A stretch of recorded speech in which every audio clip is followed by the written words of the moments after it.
بسم اللہ الرحمن الرحیم۔ اللہ کی رحمت کی وسعت اور اس کے غضب پر غالب ہونے کے بیان میں حضرت ابو ہریرہ رضی اللہ تعالیٰ عنہ نبی کریم صلی اللہ علیہ وسلم سے روایت کرتے ہیں کہ ایک آدمی نے اپنے آپ پر کثرت گناہ کی وجہ سے زیادتی کی۔ جب اس کی موت کا وقت آیا تو اس نے اپنے بیٹوں کو وصیت کرتے ہوئے کہا، جب میں مر جاؤں تو مجھے جلا دینا، پھر باریک پیس دینا، پھر مجھے ہوا میں اور سمندر میں اڑا دینا۔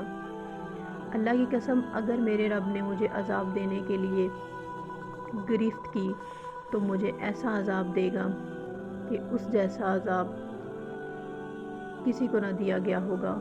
پس اس کے ساتھ ایسا ہی کیا گیا۔ پس اللہ نے زمین سے فرمایا، تو نے جو کچھ لیا ہے وہ نکال دے۔ پس فوراً وہ آدمی مجسم کھڑا ہو گیا۔ اللہ نے اس سے فرمایا، تجھے اس عمل پر کس چیز نے برانگیختہ کیا؟ اس نے عرض کیا، اے میرے رب، تیرے خوف اور ڈر نے۔ اللہ نے اسی وجہ سے اسے معاف فرما دیا۔ اگر آپ کو میری یہ ویڈیو پسند آئی ہو تو پلیز اسے لائک، شیئر اور کمنٹ ضرور کیجیے گا۔